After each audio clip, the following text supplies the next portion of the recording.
पहचान है।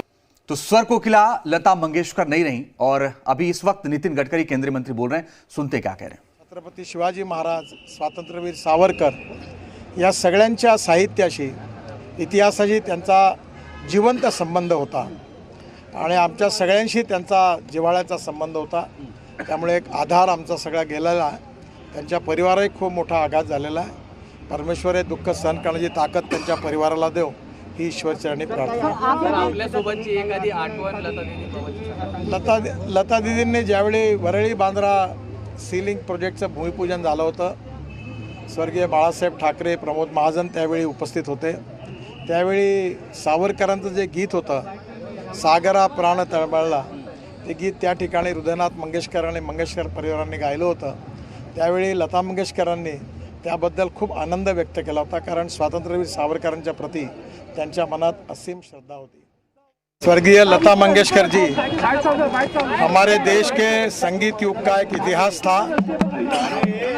उन्होंने अपने स्वरों से हिंदुस्तान में ही नहीं तो पूरे दुनिया में भारत का नाम एक प्रकार से ऊंचाई पर पहुंचाया था.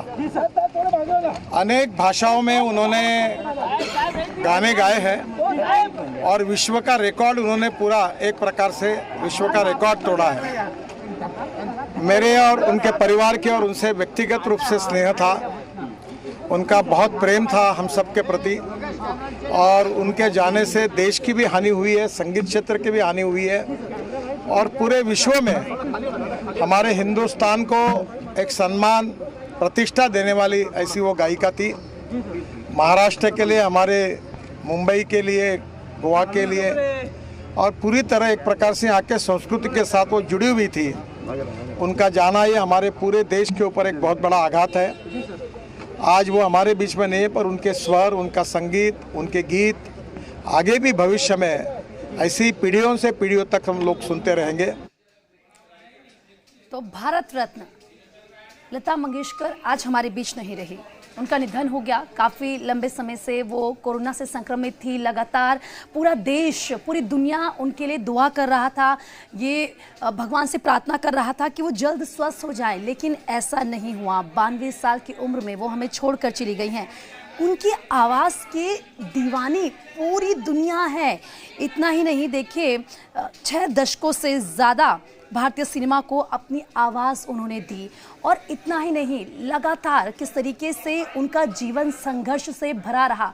बहुत छोटी उम्र की स्वर कोकिला थी जब उनके पिता का निधन हो गया. उनके ऊपर तमाम जिम्मेदारियां आ गई और उन्होंने उन जिम्मेदारियों का निर्वहन करते हुए किस तरीके से सफ़र तय किया कि आज पूरा विश्व उन्हें जानता है और स्वर कोकिला उन्हें कहता है. तो आपको बताएं कि अभी नितिन गडकरी थोड़ी देर पहले उन्होंने एक बयान जारी किया जिसमें उन्होंने कहा कि सिर्फ भारत ही नहीं, पूरी दुनिया में लता मंगेशकर ने अपना परचम लहराया और अलग अलग जगहों से उन्हें श्रद्धांजलि दी जा रही. लेकिन आपको बता दें कि पिछले काफ़ी दिन से उनकी तबीयत खराब थी और मुंबई के ब्रिच कैंडी अस्पताल में उन्हें भर्ती कराया गया था. उनका इलाज चल रहा था. कल अचानक से शाम खबर आई कि उनकी तबीयत बिगड़ गई है. उसके बाद से केंद्रीय मंत्री पीयूष गोयल भी पहुंचे थे देखने के लिए और अब से थोड़ी देर पहले नितिन गडकरी पहुंचे थे और बाहर आकर उन्होंने जो बात कही वो लोगों को सदमा देने वाली थी. लोगों को भारी दुख पहुंचा. इस बात से कला और संस्कृति जगत की बहुत बड़ी क्षति के तौर पर देखा जा रहा है. और आपको बताएं कि स्वर कोकिला आने वाले वक्त में संभवतः ये कहा जा रहा है कि आने वाले वक्त में शायद ही कोई ऐसा सिंगर हो, क्योंकि जो उनकी आवाज़ में जादू था उसको लेकर के पूरी दुनिया दीवानी थी और पूरी दुनिया में नाम गया उनका. अलग अलग एक तस्वीर के जरिए भी हम आपको दिखाने की कोशिश कर रहे हैं कि कैसे जब वो किसी भी मंच पर पहुंचती थी तो तालियों की गड़गड़ाहट से उनका स्वागत होता था. वो एक शब्द भी बोलती थी तो लोग तालियां बजाते थे. और प्रधानमंत्री भी उस किसी कार्यक्रम में पहुंचे थे जब उन्होंने लता मंगेशकर से मुलाकात की थी और उस मंच पर आप ये समझिए कि तालियों की गड़गड़ाहट थी. लेकिन आज लता मंगेशकर नहीं रहीं. 1929 में उनका जन्म हुआ था और आज वो हमारे बीच में नहीं है.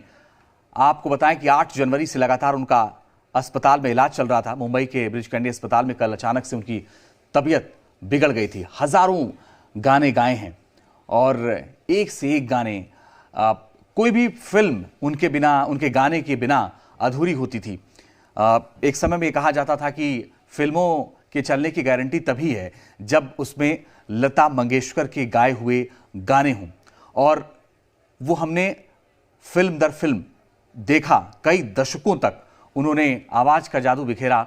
हालांकि बाद में उनकी तबीयत खराब रहने लगी तो उन्होंने गाने कम कर दिए, मगर जब भी वो किसी मंच पर जाती, जब भी वो किसी कार्यक्रम में जाती, जब उनकी तबीयत ठीक रहती, तो हर कोई उनके एक शब्द को सुनना चाहता था। उनको सुनना इसलिए चाहता था क्योंकि उनको करीब से जानने वाले लोग कहते थे कि उनमें अद्भुत कला थी। और